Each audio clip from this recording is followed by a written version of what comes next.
సమస్యల కోసం ఇక్కడ వస్తుంటే ఇక్కడ ఆర్గనైజర్స్ కానీ ఇక్కడ వచ్చిన వాళ్ళ అభిమానులు కావచ్చు, కార్యకర్తలు కావచ్చు, వాళ్ళు వేసుకున్న బ్యానర్లు వాళ్ళ భయభ్రాంతులకు గురి చేస్తూ ప్రజలకు వాళ్ళు చేసుకున్న ఇక్కడ ఫ్లెక్సీలు ప్రదర్శిస్తూ రోడ్డమ్మటి వాళ్ళ ప్రజలను భయభ్రాంతులు చేసుకుంటూ ఇలా దారమ్మటి ఇలా ఫ్లెక్సీలు పెట్టుకొని చేతుల్లో ప్రదర్శిస్తూ ఇక్కడ ఉన్న ప్రజలకు ఎలా భయభ్రాంతులు చేసే ప్రయత్నం చేశారో చూడండి.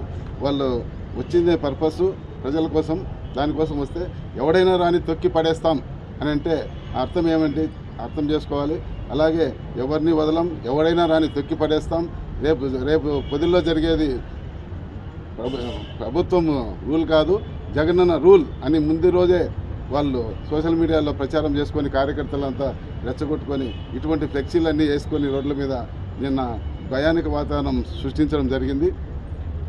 అయినా కానీ పోలీస్ వ్యవస్థ మేము ఒక విఐపి వస్తున్నాడు, ఖచ్చితంగా వాళ్ళని ఎటువంటి ఆటంకాలు కాకుండా, ఎటువంటి అభద్రతా భావంతో కానీ, ఎటువంటి అసాంఘిక కార్యక్రమాలు వాళ్ళ సెక్యూరిటీ బ్రీచ్ కాకుండా ఉండాలనే ఉద్దేశంతో మేము ఒక 3 రోజుల ముందు నుంచే వారందరితో మాట్లాడుతూ వాళ్ళకి కావాల్సిన సహాయ సహకారం అందిస్తూ ఎలిప్యాడ్ దగ్గర నుంచి టొబాకో బోర్డు వరకు రక్షణగా ఎలా ఉండాలని ఏర్పాట్లలో కూడా వాళ్ళకి తగిన సూచనలు ఇస్తూ మేమంతా చాలా పూర్తి కోఆపరేట్ చేస్తూ మన పోలీస్ ప్రొఫెషనలిజంలో మేము బందోబస్తు నిర్వహించడం జరిగింది.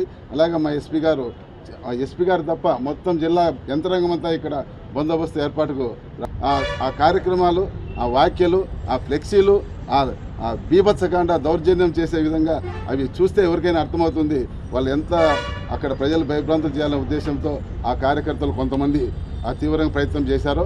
అందుకని ఆ ఇన్సిడెంట్ జరగడం జరిగింది.